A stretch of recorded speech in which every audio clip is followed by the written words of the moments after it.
One of the strengths of the Liberal Party federally is that we have always had a strong number of people who feel and who reflect the diversity of perspectives and views across the country. Well, it's another example of how Justin Trudeau is a two-faced phony on the Middle East, just like everything else.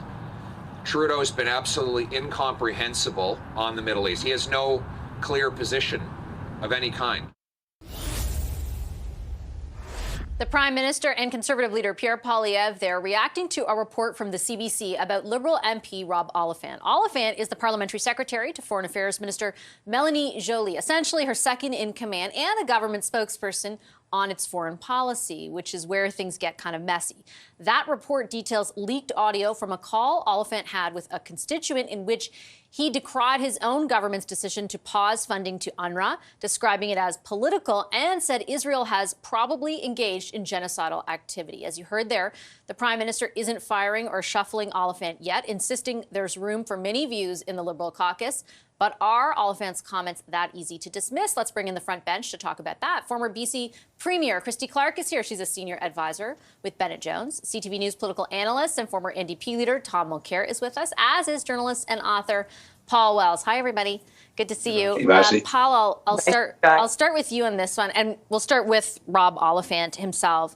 Do you think he stays in this role going forward?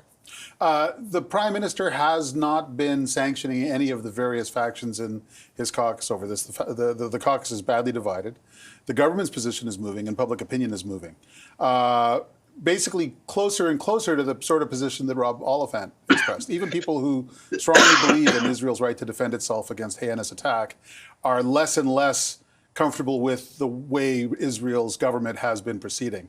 And he expressed that in stronger terms than the government. But just yesterday, the Prime Minister joined with the Labour Prime Minister of Australia and the Conservative Prime Minister of New Zealand to say, don't proceed with the ground defense in Rafah.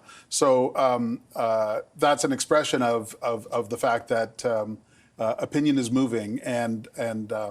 But the Prime Minister just gave a parliamentary secretary gig to Anthony Housefather, who's one of the strongest pro-Israel voices in caucus. I mean, it bugs Pierre Poilievre, but that multiplicity of voices is going to continue in that caucus. The only sort of caveat or delineation maybe I would raise, Christy, is the role that Rob Oliphant holds, right? He isn't a backbench MP, and in these comments, he very specifically called out the government, saying they made the wrong decision, for example, on UNRWA, that it was political in nature, meant to appease allies and a domestic audience. Does that get you in hot water? Or to Paul's point, is it reflective of a certain viewpoint that the Prime Minister does not want to sort of inflame at this point? Well, I mean, I'm not sure the Prime Minister wants to take any kind of a position on this, or if he has a position, he doesn't want to say what it is. And I mean, I think the Conservatives have a point in, their argument that the federal government has been really slippery about in managing this issue. I do think, though, the difference in this, and I think the Prime Minister's been a bit tricky in the way he's talked about it. There's a difference between caucus and caucus opinion, and then cabinet opinion, and then people who are speaking for cabinet ministers. They have a different level of responsibility to present the government's case to their constituents and to the public than a caucus member does. So you can have a caucus with a huge array of views, and I think that's probably really good for Canada. But I think when you've got a parliamentary secretary to the Minister of Foreign Affairs, when we are in the midst of some of the worst global turmoil we've seen, certainly in my lifetime, consistency really does matter. And I don't know how Rob Oliphant can continue in the role if he's got to be defending what ultimately are policies of the government, like ending funding for the refugee agency or suspending it in Gaza. I don't know how he does it in his own conscience, but I also don't know how the Prime Minister can claim to be, running a careful ship with good management and paying attention to the details when he's got his own guys coming out there saying one thing in the House of Commons and then another thing outside privately to constituents. Tom, first of all, are you okay? Do you need another glass of water? And no, I'm good. Second Thanks. of all, just jumping off cold season. Just jumping off of Christy's point, often when Melanie Joly is not in the House of Commons, it's Rob Oliphant who responds to questions. And there have been some really tough questions, in particular from the NDP, for example, on pausing funding to UNRWA, directed to the government, that in the future, Rob Oliphant is going to have to answer for on behalf of the government.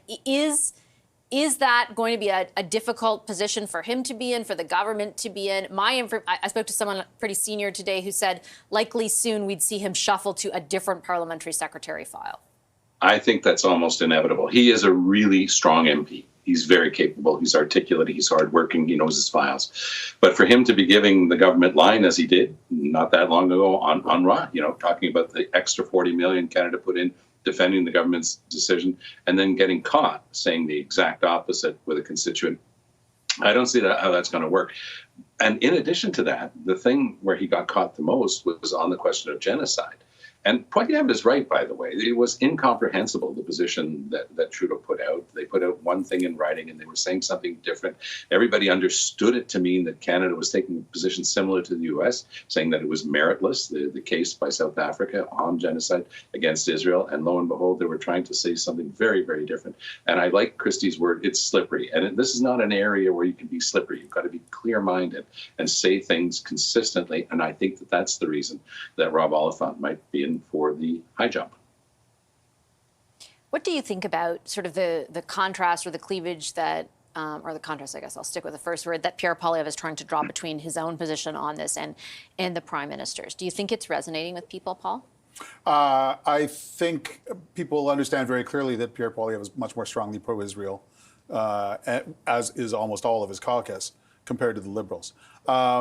But even Poilievre has been sounding a lot more sympathetic to the notion of a ceasefire these days, because he keeps an eye on general public opinion. I mean, the number of people who are either Middle Eastern in origin and vote pro-Palestine, or Jewish in origin and vote pro-Israel, is very small compared to the broader population.